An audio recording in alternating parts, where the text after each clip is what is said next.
النهارده في كل الكلام اللي احنا بنتكلم عليه ده عايشين لسه في مرحله الشعارات. دوله مدنيه، دوله دينيه، في قلق. الدوله دي هيكون شكلها ايه؟ الدوله دي كل واحد هيكون ليه نفس الحقوق ونفس الواجبات ولا لا؟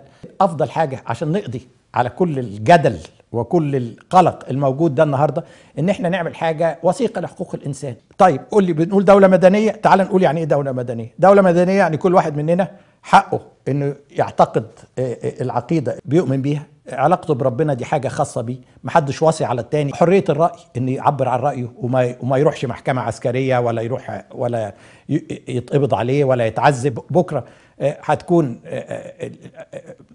ثانويه خالد سعيد اللي يمكن كان الشراره ان قامت الثوره المصريه، وصلنا الى مرحله قلنا ما نقدرش نستمر. يعني حقوق الانسان الاساسيه اللي احنا مصر معترفه بيها، موقعه على الاعلان العالمي لحقوق الانسان، على اتفاقيات كثيره بتقول ان كل مصري له حق تكوين نقابه وحق الراي وحق العقيده والحريه من الخوف والحريه من الحاجه. انما للاسف كتير من ده او معظمه ما كانش بيطبق. فانا اللي انا عاوز اعمله النهارده ان اقول هحط كل الحقوق دي في وثيقه الاساسيه لحقوق الانسان، ونقول ان الوثيقه دي لا يمكن تعديلها. إذا عدل الدستور، عدل القانون، انما دي حقوق لصيقه بكل بني ادم، حقوق عالميه الدنيا كلها عايشه بيها. هعرض الوثيقه دي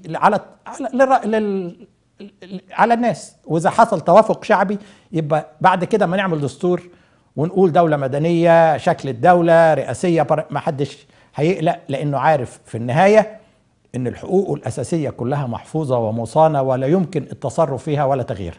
ممكن تكون اخوان مسلمين، ممكن تكون يساري، بس مش ممكن حد يختلف على ان انا كرامتي محفوظه، حقي ان اعبر عن رايي، حقي ان انا اكل، حقي ان انا يكون ليا وظيفه. وده اللي انا ان شاء الله اذا عملناه هيكون خطوه كبيره قوي للامام، وده موجود في كل الدول الديمقراطيه. يعني ما احناش برضو بنخترع العجله، دايما احنا نقول عندنا خصوصياتنا. فقرنا ما فيهوش خصوصيه، احترام كرامه الانسان المصري ما لهاش خصوصيه. كلنا دي اصبحت حقوق كل بني ادم في العالم بيشارك فيها. دي حقوق لصيقه بالانسان لانه انسان.